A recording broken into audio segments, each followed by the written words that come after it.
श्रीमत्सद्गुणशालिनं चिदचिदि व्याप्तं च दिव्याकृतिं जीवे साक्षरमुक्तकोटिसुखदं नैकावताराधिपं ज्ञेयं श्रीपुरुषोत्तमं मुनिवरेर्वेदादिकीर्त्यं विभुं तन्मूलाक्षरयुक्तमेव सहजानन्दं च वन्दे सदा। श्री स्वामीनारायण भगवान की जय। अक्षर पुरुषोत्तम महाराज की जय। श्री राधा कृष्ण देव की जय। सियावर रामचंद्र भगवान की जय। उमापति महादेव की जय। प्रमुख स्वामी महाराज की जय। महंत स्वामी महाराज की जय। प्रमुख स्वामी महाराज शताब्दी महोत्सव की जय। गुणातीत ज्ञान सत्र, इसके अंतर्गत हम प्रवचनों का लाभ प्राप्त कर रहे हैं। उस श्रेणी के अंदर आज ब्रह्मस्वरूप भगत जी महाराज के जीवन के बारे में हम जानने का प्रयत्न करेंगे। भगत जी महाराज गुरु भक्ति के आदर्श थे। इस विषय के ऊपर आज थोड़ा चिंतन करेंगे। भगत जी महाराज गुरु भक्ति के आदर्श थे।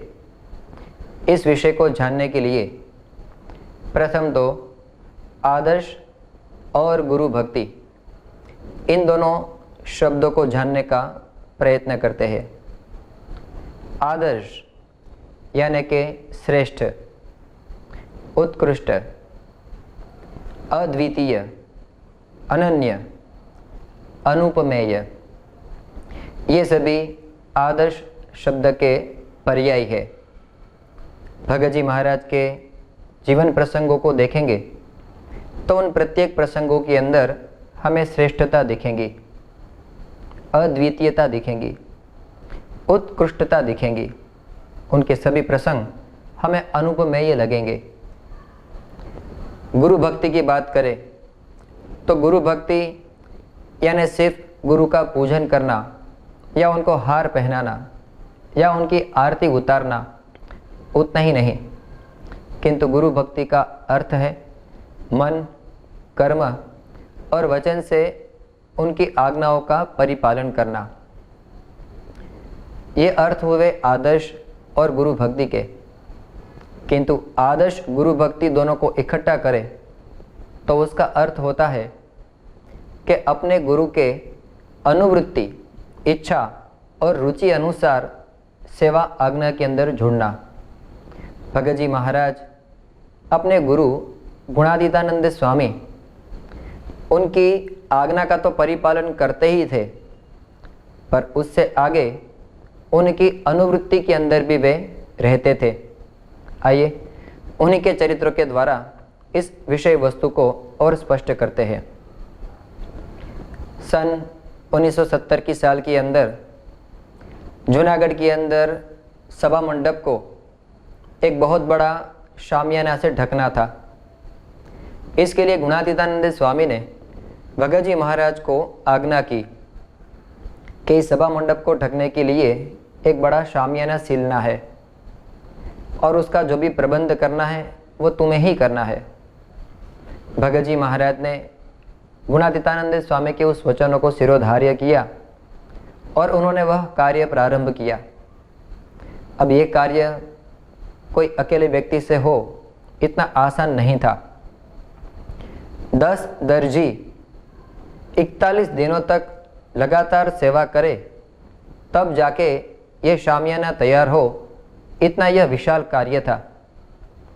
किंतु गुणातीतानंद स्वामी के वचनों से भगत जी महाराज ने अकेले ने दिन रात मेहनत करके दिन के लगातार 17 घंटे इस सिलाई के काम को करते हुए उन्होंने सिर्फ 41 दिनों के अंदर ये सेवा कार्य संपन्न किया। सेवा करना एक बात है, कठिन सेवा करना अलग बात है। समुदाय के साथ में सेवा करना एक वस्तु है और अकेले सेवा करना वह अलग वस्तु है। भगत जी महाराज ने गुणातीतानंद स्वामी को प्रसन्न करने के लिए ये कठिन काम, ये कठिन सेवा अकेले हाथों पूर्ण की। भगत जी महाराज के जीवन की इस श्रद्धा को देखते हुए गुणातीतानंद स्वामी उनके ऊपर अत्यंत प्रसन्न हुए थे।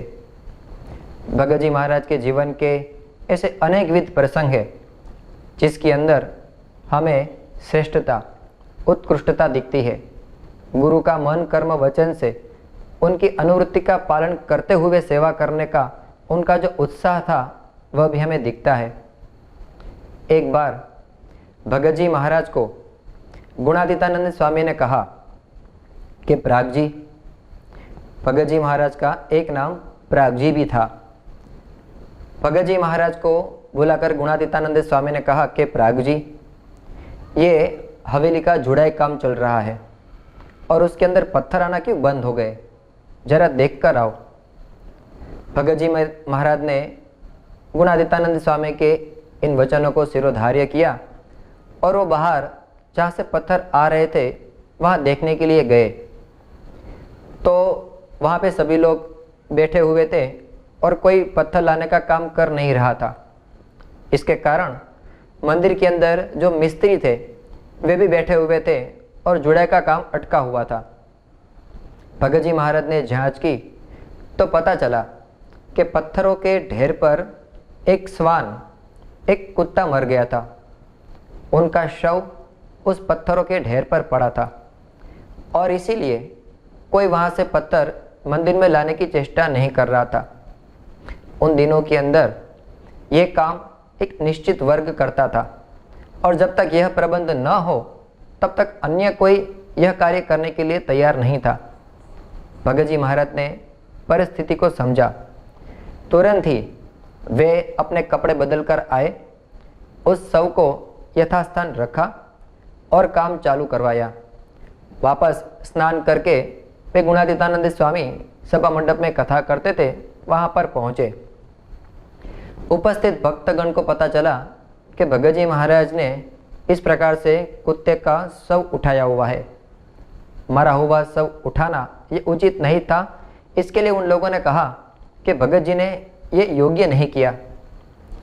तब गुणातीतानंद स्वामी भगत जी महाराज का पक्ष रखते हुए बोले, जीव प्राणी मात्र जीवित चमड़े के साथ दैहिक व्यवहार करते ही है, तो भगत जी ने मेरी आज्ञा से एक ये निम्न काम किया तो इसमें क्या बुरा हो गया।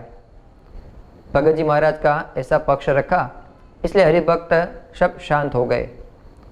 इस प्रसंग की अगर विशेषता देखें तो उसके अंदर स्पष्ट रूप से हमें अनुवृत्ति की झलक प्राप्त होती है। गुणातीतानंद स्वामी ने सहज भाव में इतना ही कहा था कि ये पत्थर आना बंद क्यों हो गए हैं। सामान्य कोई भी व्यक्ति हो तो वो जाएगा, देखेगा और कारण जानकर गुणातीतानंद स्वामी के पास आकर बताएगा कि स्वामी, पत्थर इसलिए आना बंद हो गए हैं क्योंकि पत्थरों के ऊपर एक कुत्ते का शव पड़ा हुआ है। अब उसके आगे का कार्य न गुणातीतानंद स्वामी ने बताया था, न ही भगत जी महाराज की जिम्मेदारी में था। पर भगत जी महाराज ने गुणातीतानंद स्वामी की अनुवृत्ति समझी कि स्वामी यह कहना चाहते हैं कि ये काम बंद हो गया है, मिस्त्री लोग बैठे हुए हैं, तो काम चालू करवाओ। भले ही शब्दों के अंदर ये बात नहीं थी, पर अंतर की भावनाओं की अभिव्यक्ति को भांपकर भगत जी महाराज ने यह सेवा कार्य किया। इससे हमें पता चलता है कि भगत जी महाराज केवल गुणातीतानंद स्वामी के स्थूल शब्दों को कानों से सुनते ही नहीं थे, परंतु उनकी हृदय की भावनाओं को भी बराबर जांचते थे और उस अनुसार वे सेवा भक्ति के अंदर जुड़ते थे। सेवा कार्य के अंदर जब कठिन सेवा करने की बात आए तब कोई भी व्यक्ति उसको देहभाव बाधा करता है। देहभाव एक ऐसी वस्तु है जो प्रत्येक व्यक्ति को उसके कार्य के अंदर विघ्न खड़ा करता है। आलस कहे, कामचोरी कहे, ये सभी देह भाव के ही अलग अलग स्वरूप है। ये एक ऐसी वस्तु है जिसके अंदर कोई भी व्यक्ति अपना गणित लगाना चालू कर देता है। अपना काम कैसे आसान हो, काम कैसे कम करे, किस प्रकार से काम से बचा जाए, यह गणित लगाने के अंदर अनपढ़ व्यक्ति भी बहुत होशियार हो जाता है। विज्ञान का वर्गखंड चल रहा था। विज्ञान के वर्ग शिक्षक ने विद्यार्थियों को प्रश्न पूछा कि अगर आपको कोई मशीन बनानी हो तो आप कौन सी मशीन बनाओगे। महेश नाम के एक लड़के ने कहा, सर मैं एक ऐसी मशीन बनाऊंगा जिसकी एक स्विच दबाते ही क्लास का जितना भी होमवर्क शिक्षकों ने दिया हो वे सभी एक बटन दबाने से ही पूर्ण हो जाए, ऐसी मशीन में बनाऊंगा। क्लास में सब हंसने लगे, पर शिक्षक का प्रभाव था इसलिए सब बंद हो गए। फिर शिक्षक ने कहा कि और कोई बताओ, आप कौन सी मशीन ढूंढोगे। तब महेश नाम के एक दूसरे लड़के ने कहा कि परेश ने जो मशीन बनाई है उस मशीन की स्विच दबाने का मशीन में बनाऊंगा ताकि मुझे स्विच दबाने का भी कष्ट करना ना पड़े। देहभाव, आलस, कामचोरी की ये पराकाष्ठा है। सभी व्यक्ति अपना काम किस प्रकार से आसान ढंग से हो उसका गणित लगाना बखूबी जानते हैं। पर भगत जी महाराज, उन्होंने गुणातीतानंद स्वामी की आज्ञाओं का परिपालन करने में कभी कोई भी गणित नहीं लगाया। भगत जी महाराज एक बार गुणातीतानंद स्वामी के साथ में जूनागढ़ मंदिर की ही जमीन सांखड़ावदर गांव के अंदर थी, वहां जा रहे थे। बीच में मालिया नामक गांव के अंदर भी अपने मंदिर के ही आम के पेड़ों का एक आम्रवन था।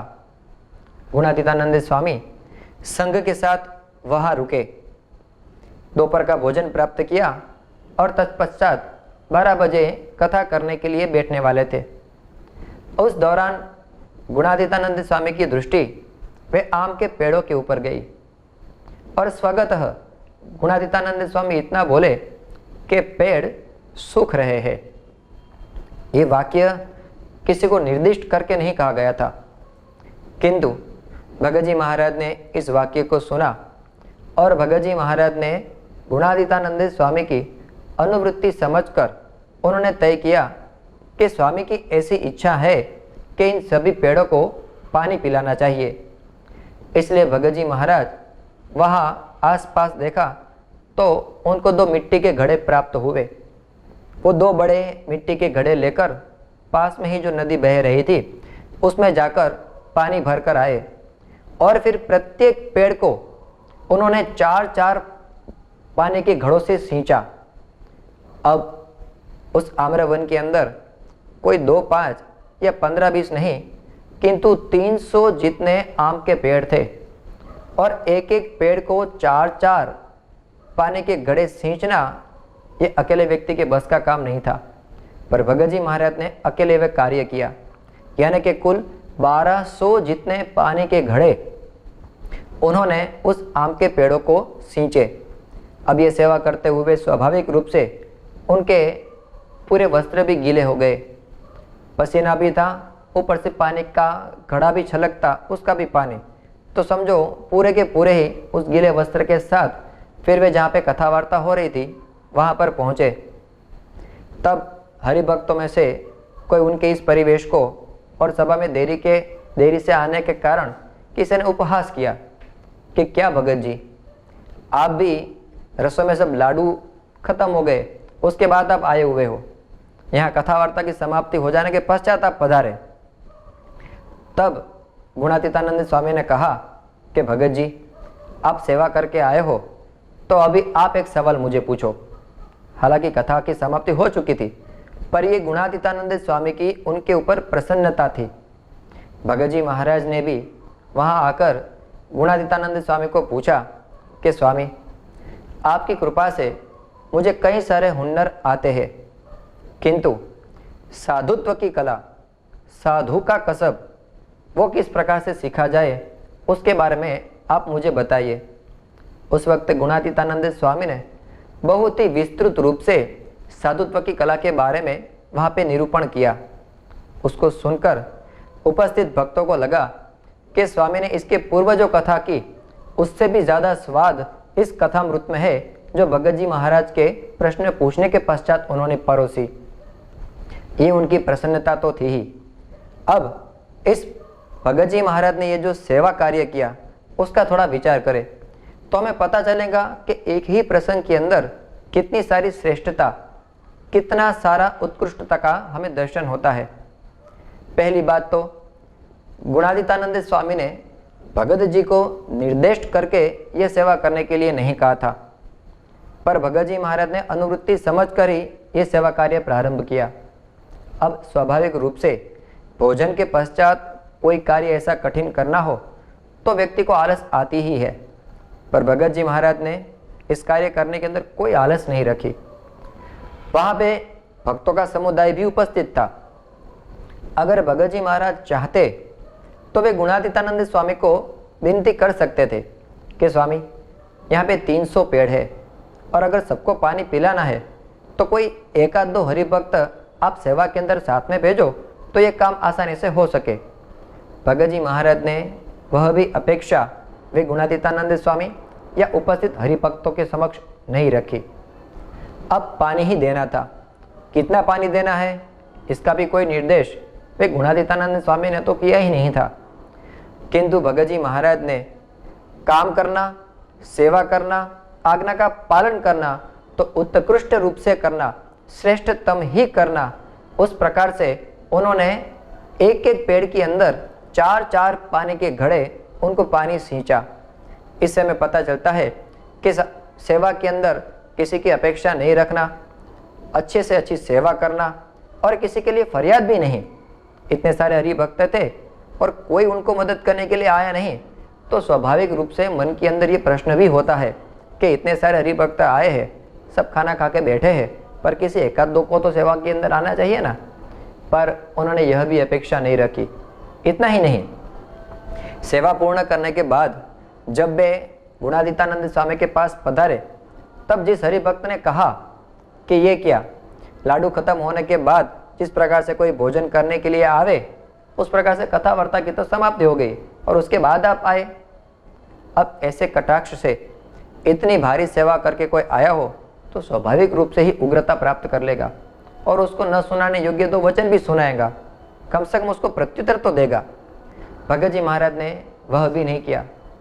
इससे हमें पता चलता है कि भगत जी महाराज जो सेवा कार्य करते थे उसमें उनके मन के अंदर सिर्फ गुणातीतानंद स्वामी को प्रसन्न करने का ही एक भाव था, अन्य कोई भी अपेक्षा, मान की भी अपेक्षा उनको नहीं थी। ये बहुत ही कठिन काम है। भगवान स्वामी नारायण ने अपने उपदेश के ग्रंथ वचनामृत के अंदर गजड़ा मध्य प्रकरण के 41 के वचनामृत में कहा है कि मान रूपी जो हड्डी है, जिस प्रकार से कुत्ता होता है, वो हड्डी के अंदर से जो उसका खुद का ही खून निकलता है उसका स्वाद चक्कर वे राजी होता है। उसी प्रकार से कोई भी व्यक्ति कोई भी काम करे पर उसके अंदर से वह जब तक मान का स्वाद नहीं आता तब तक उसको मज़ा नहीं आता। कोई भी काम की बात तो जाने दे, महाराज ने तो ऐसा कहा कि भगवान की भक्ति करता हो तब भी जब तक उसको उस भक्ति में से भी मान प्राप्त न हो तब तक वो सेवा कार्य या भक्ति के अंदर भी उसको आनंद नहीं आता। ये मानी का स्वरूप है। भगत जी महाराज के जीवन में देखने को मिलता है कि उनको किसी भी प्रकार के मान की कोई अपेक्षा नहीं थी। तो ये प्रसंग से हमें उनके अनेकविध गुण, अनेकविध लक्षण, साथ ही में उनकी श्रेष्ठता, उनकी उत्कृष्टता वे हमें दिखती है। भगत जी महाराज की एक विशेषता यह भी थी कि उन्होंने कोई भी सेवा कार्य के अंदर गुणातीतानंद स्वामी की यह आज्ञा उचित है या अनुचित है इसका विचार नहीं किया। एक बार जूनागढ़ मंदिर के अंदर ऐसा हुआ, 300 संत जूनागढ़ मंदिर में रहते थे। उनका प्रतिमास क्षौर कर्म करना रहता है। करसन नाम का एक नाई यह कार्य करने के लिए आता था। एक बार उसने गुणातीतानंद स्वामी को कहा कि प्रत्येक क्षौर कर्म के मैं 2 पैसे ज़्यादा लूँगा। तो स्वामी ने उसको उसके लिए मना किया और इसके कारण हुआ यह कि संतों के दाढ़ी बाल बढ़ गए। उस वक्त गुणातीतानंद स्वामी ने भगत जी महाराज को आदेश दिया कि क्या तुम ये क्षौर कर्म करने का कार्य करोगे? भगत जी महाराज ने गुणातीतानंद स्वामी की कोई भी आज्ञा कभी भी उसके लिए मना नहीं किया था। भगत जी महाराज ने अत्यंत विनीत वचनों से कहा, स्वामी जी जैसी आपकी आज्ञा होगी वैसा मैं करूँगा। उनके आदेश से वे अस्त्र वगैरह सब सामान लेकर आए और सर्वप्रथम गुणातीतानंद स्वामी का ही क्षौर कर्म किया। स्वामी अत्यंत प्रसन्न हुए और उनको 2 बार गले मिले। तत्पश्चात सभी संतों का भी क्षौर कर्म भगत जी महाराज ने किया। अब ये कार्य एकाध बार के लिए ठीक है, पर भगत जी महाराज ने 6 महीने तक प्रति मास 300 संतों का क्षौर कर्म करने की सेवा उन्होंने की। अब ये कार्य तो किया, पर साथ ही में नाय का जो अन्य कर्तव्य होता है कि मशाल लेकर खड़ा रहना वगैरह, वह कार्य भी भगत जी महाराज ने 6 मास तक किया। इससे एक वस्तु में पता चलती है कि उन्होंने सेवा के अंदर कभी भी अपने मन को बीच में आड़े नहीं आने दिया। ये बहुत ही कठिन होता है। महाभारत के अंदर अर्जुन एक समर्थ योद्धा था और मत्स्य वेद जो उसने किया उससे उसके मन की निश्चलता भी हमें पता चलती है। पर ऐसे समर्थ अर्जुन ने भी श्रीमद् भगवद गीता के अंदर कृष्ण भगवान के आगे कहा, चंचलम ही मनः कृष्ण प्रमाथिनी बलवट दृढ़म तस्यहम निग्रहम मन्ये वायुरिव सदुष्करम, कि मेरा जो मन है वो अत्यंत चंचल है और जिस प्रकार से हवा को मुट्ठी में बांधना कठिन है, उस प्रकार से ये मन वश करना मेरे लिए कठिन है। तो ये बहुत ही कठिन होता है अपने मन को वश में रखना, उसमें तर्क कुतर्क न होने देना। भगत जी महाराज ने देह से तो जबरदस्त सेवा की ही, पर विशेषता यह थी उनकी आदर्श गुरु भक्ति वहाँ दिखती थी जहाँ उन्होंने मन को भी कभी गुणातीतानंद स्वामी की आज्ञा में आड़े नहीं आने दिया। एक बार गुणातीतानंद स्वामी ने सभा के अंदर भगत जी महाराज को कहा कि प्राग जी, मंदिर के अंदर से 200 फावड़े और 500 गमेले इकट्ठा करके ला। ये हवेली का जो काम चल रहा है उसमें उसका उपयोग करना है। भगत जी महाराज तो तुरंत ही जी स्वामी करके खड़े हो गए। अब जो समुदाय कथा वार्ता श्रवण करने के लिए बैठा था उसमें से किसी हरिभक्त ने कहा कि प्राग जी तू भी क्या? स्वामी बोले और तुरंत खड़ा हो गया। विचार तो कर, मंदिर के अंदर इतने सारे फावड़े और गमेले है ही नहीं। भगत जी महाराज ने कहा कि देखिए, स्वामी तो सर्वज्ञ है, अंतर्यामी है, मुझसे ज़्यादा तो उनको ही पता है कि मंदिर में क्या साधन कितनी मात्रा में है। पर फिर भी अगर उन्होंने आज्ञा दी है तो मेरा कर्तव्य उस सेवा कार्य को करना है, न कि कुतर्क करना। अब जो हरिभक्त बोले थे वो तो कभी कभार मंदिर में आते होंगे, तब भी उनको साधनों की क्या संख्या है उसका अंदाज था। भगत जी महाराज तो कायम के लिए मंदिर में ही रहते थे, तो क्या उनको पता नहीं होगा? पर उन्होंने एक वस्तु मन में निश्चित करके रखी थी कि गुणातीतानंद स्वामी की आज्ञा में कभी भी मन को आड़े न आने देना। एक बार तो ऐसा हुआ कि इसी प्रकार से सभा के अंदर कई हरिभक्त संत सब बैठे हुए थे और कथा वार्ता के अंदर गुणातीतानंद स्वामी ने अचानक ही कहा कि प्राग जी जाओ, इस गिरनार को बुला कर आओ। काफ़ी वर्षों से वह तपश्चर्या कर रहा है, आज हम उसको उसकी तपश्चर्या का फल देंगे। भगत जी महाराज ने कहा अवश्य स्वामी। ऐसा कहकर वे खड़े हुए। उस वक्त भी सभा के अंदर विराजमान श्रोतागण के अंदर से कोई एक हरिभक्त बोला कि प्राग जी, स्वामी तो बोले पर तुझे तो विचार करना चाहिए। गिरनार एक पर्वत है, वह जड़ है वह थोड़ी ना चलकर मंदिर में आने वाला है। स्वामी बोले, पर तुझे तो अपना दिमाग लगाना चाहिए। तब भगत जी महाराज ने कहा, धर्म विरुद्ध अगर कोई आदेश हो तो उसके पालन के अंदर विचार करना चाहिए। अगर ऐसा न हो तो अन्य सभी आज्ञाओं के अंदर तो मन को बाजू पर रखकर शब्दशः उस आज्ञा का पालन करना चाहिए, जो मैं करूँगा। मुझे क्या है, मैं तो गिरनार के पास जाऊँगा, मस्तक झुकाकर कहूँगा कि स्वामी तुम्हें बुला रहे हैं। फिर गिरनार को आना न आना वो उसके ऊपर है। अगर वे नहीं आएगा तो वह विमुख कहलाएगा, पर मैं स्वामी की आज्ञा भंग क्यों होने दूं? इतनी निश्चलता भगत जी महाराज के मन के अंदर थी। ये बहुत ही विशिष्ट वस्तु है। गुणातीतानंद स्वामी की एक भी आज्ञा उन्होंने कभी मना नहीं किया और सभी आज्ञाओं को शिरोमान्य रखा। कई बार तो ऐसा भी होता था कि सामान्य कठिनाइयों की बात नहीं है, कई बार तो शारीरिक बड़ी तकलीफें आ सके, यहाँ तक कि जान भी जा सके। ऐसे सेवा कार्यों के अंदर भी भगत जी महाराज ने कभी पीछे हट नहीं की। मंदिर के अंदर हवेली का निर्माण कार्य चालू हुआ था। उस वक्त उसकी नींव के अंदर चूने डालने की आवश्यकता रहती थी। अब ये चूना पीसने की जो सेवा थी वो बहुत ही कठिन थी। कारण यह था कि जो भी ये सेवा कार्य करता तो उस चूने पीसने के कारण जो गर्मी निकलती उससे या तो व्यक्ति अंध भी हो सकता था या तो उनकी गर्मी से शरीर के ऊपर फफोड़े भी पड़ सकते थे।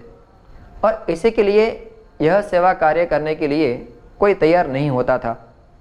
पर भगत जी महाराज ने गुणातीतानंद स्वामी की इस आज्ञा को बराबर पालन करने का कृत निश्चय कर लिया। भगत जी महाराज जब ये सेवा कार्य करते तब अन्य उनको कहते भी सही कि प्राग जी तू ये सेवा कार्य कर रहा है, पर इसकी गर्मी से तू अंधा भी हो सकता है। तब भगत जी महाराज बहुत ही प्रेम से उनको कहते कि मेरा यह जो शरीर है वह गुणातीत के ऊपर कुर्बान है। हाँ, उन्होंने अपने शरीर को गुणातीतानंद स्वामी के ऊपर कुर्बान करके रखा था। ऐसा कहते हैं गुणातीतानंद स्वामी की जिह्वा जिस प्रकार से मुंह में मूर्ति, उस प्रकार से भगत जी महाराज अपने शरीर को सेवा कार्य के अंदर जोड़ते। ये सभी बातें हुई दैहिक सेवा की और मन से कुतर्क न करने की। पर जब प्रसंग ऐसा आए कि वचनों से अपमान का भी परिश्रम झेलना पड़े, वचनों की कठिनाई भी सहन करनी पड़े, तब कई बार व्यक्ति विचलित हो जाता है। पर यह गुरु शिष्य का संबंध ही कुछ अलग था। भगत जी महाराज ने गुणातीतानंद स्वामी के प्रत्येक वचनों को शिलालेख के समान माना और उसका आचरण किया। ये बहुत ही कठिन है। एक गुरु शिष्य थे, एक आश्रम के अंदर रहते थे। रात को सोने का समय हुआ और गुरु ने पथारी की, शैया की, सोने के लिए अभी जाए उसके पहले तो शिष्य सो गया था। गुरु वृद्ध थे, इसलिए शिष्य को कहा कि भाई ये जरा दिया बुझा दे। शिष्य ने कहा, गुरुजी आप आंख बंद कर लो, आपके लिए दिया बुझ जाएगा। अब एक ही चेला था, गुरु की अवस्था वृद्ध थी, इसके लिए फिर उनको प्रतिकार करना योग्य नहीं लगा। पर उतने में गुरु को विचार आया और उन्होंने शिष्य को कहा कि एक काम कर, ये बाहर बारिश आ रही है कि नहीं एक बार ज़रा देख ले, अन्यथा हम तो रात को सो जाएंगे, पर बारिश आएंगी तो आश्रम के अंदर पड़ी हुई वस्तुएं भीगी हो जाएंगी। उसी वक्त एक बिल्ली वहाँ अंदर आई। शिष्य ने कहा, गुरुजी ये बिल्ली अभी ही बाहर से आई है, आप उसके शरीर पे हाथ घुमा लो, आपको पता चल जाएगा कि बाहर बारिश हो रही है कि नहीं। इतना कहकर वो तो सो गया। गुरु को लगा कि ये कहने मात्र का शिष्य है। फिर गुरु ने मन मनाया और सोने की तैयारी की। पर उतने में उनको और एक विचार आया और शिष्य को कहा कि एक काम कर, ये आश्रम का दरवाज़ा खुला रह गया है, वो तो बंद कर दे। गुरु जी को अपेक्षा थी कि इसमें तो वो कोई बहाना नहीं बताएगा, ये तो खड़े होकर करना ही पड़े, ऐसा कार्य था। किंतु शिष्य ने कहा कि गुरुजी 2 काम मैंने किए, अब एक काम आप खुद कर लो। जगत के अंदर ऐसे भी गुरु शिष्य होते हैं, पर भगत जी महाराज ऐसे शिष्य नहीं थे।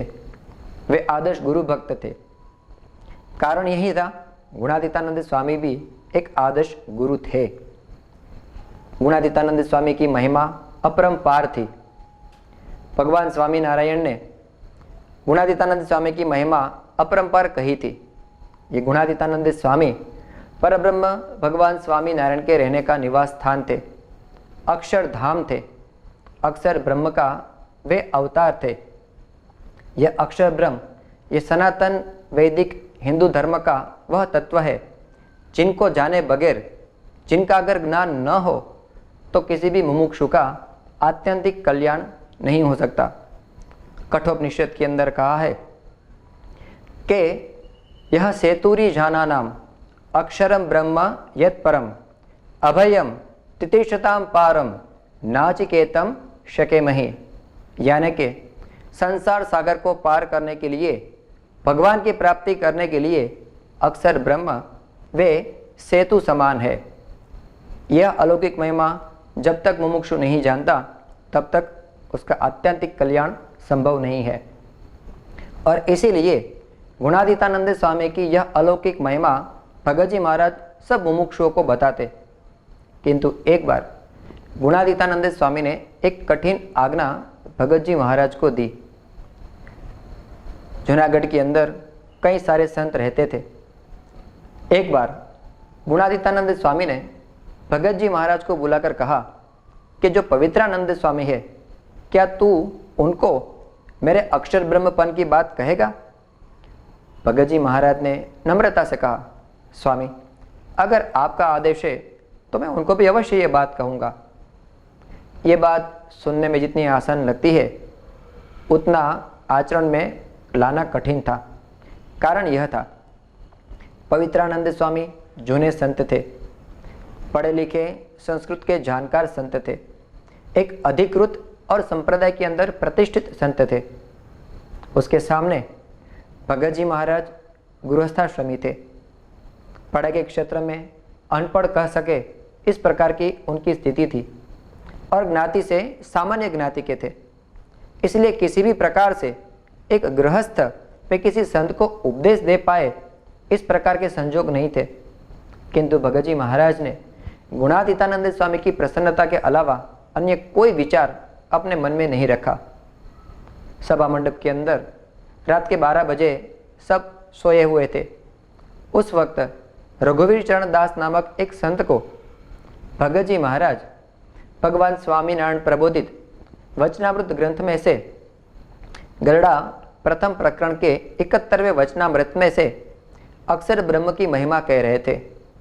पास ही में पवित्रानंद स्वामी की शैया थी।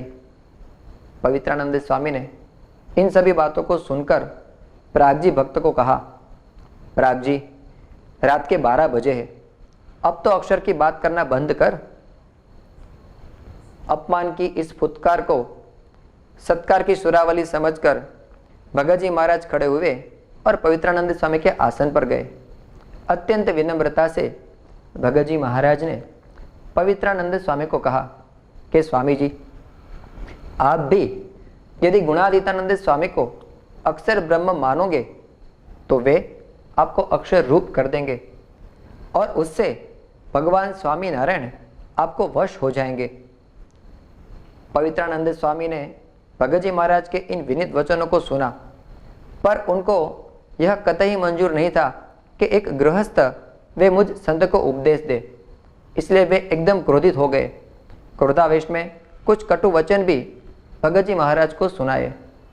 यह माहौल देखते ही गुणातीतानंद स्वामी वहाँ पे आए।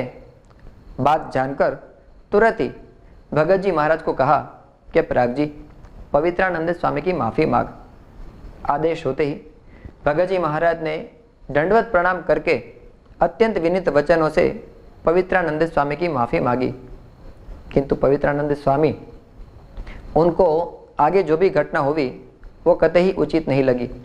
इसके लिए उन्होंने तो प्रतिज्ञा ले ली कि अब तो जब तक मैं तुम्हें संप्रदाय से विमुख नहीं करूँगा तब तक मैं तुम्हारे साथ किसी भी प्रकार का व्यवहार नहीं रखूँगा।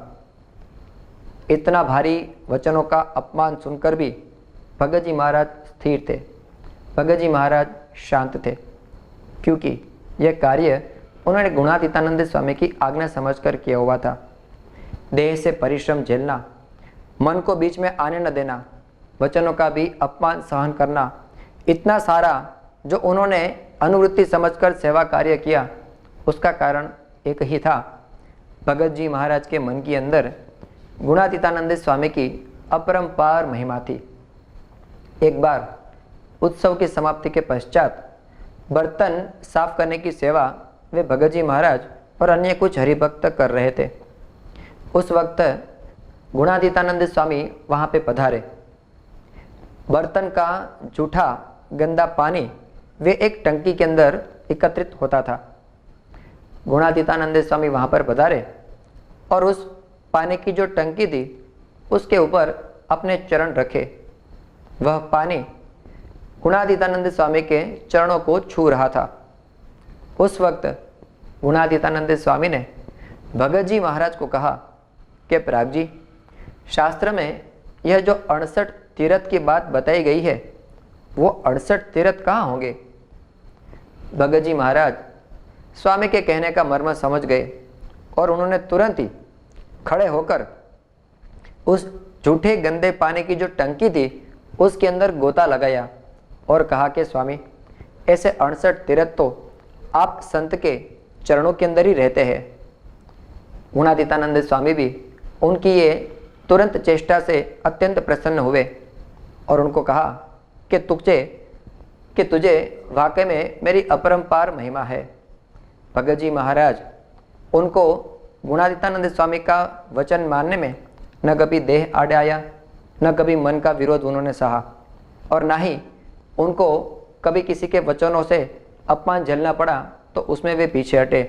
कारण यही था कि उनको गुणातीतानंद स्वामी की अपरंपार महिमा थी। उनके ये सभी प्रसंगों को सुनकर अवश्य हमें भी ये प्रतीति होती है कि वे एक आदर्श गुरु भक्त थे। भगत जी महाराज की यह महिमा जानी अब उन्हीं के श्री चरणों में प्रार्थना करते हैं कि हमारे जीवन के अंदर भी उन्हीं की तरह उत्कृष्ट गुरु भक्ति आए। श्री स्वामीनारायण भगवान की जय।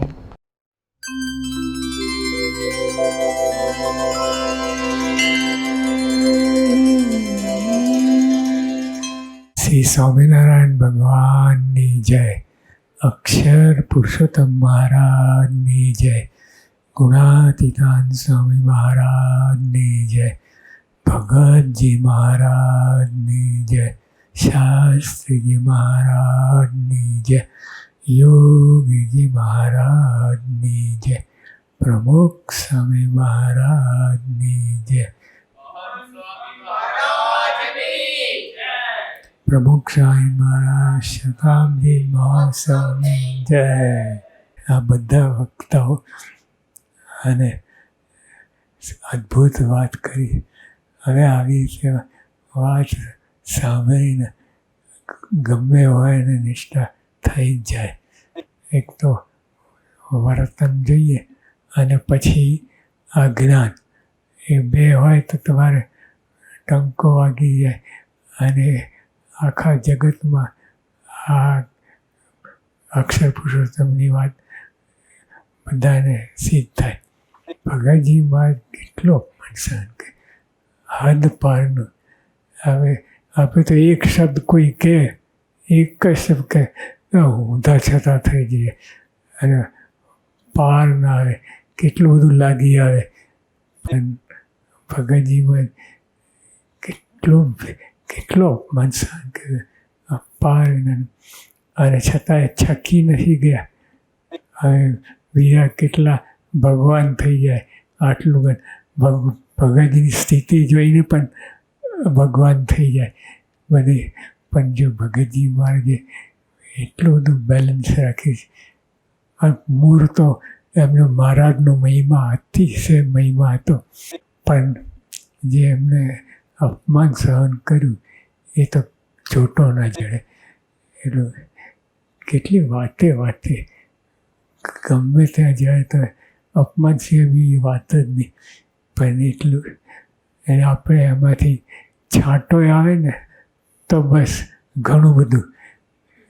પ્રાગજી ભગતજી અપમાન સહન કર્યું, આપણે થોડુંક જ એક ચપટી નહીં, એક બૂંદ પણ આવે અપમાન સહન કરે તો શ્રીજી મહારાજ પોતે જ વાત કરી છે તો જે અપમાન સહન કરે એ જ સંત કહેવાય.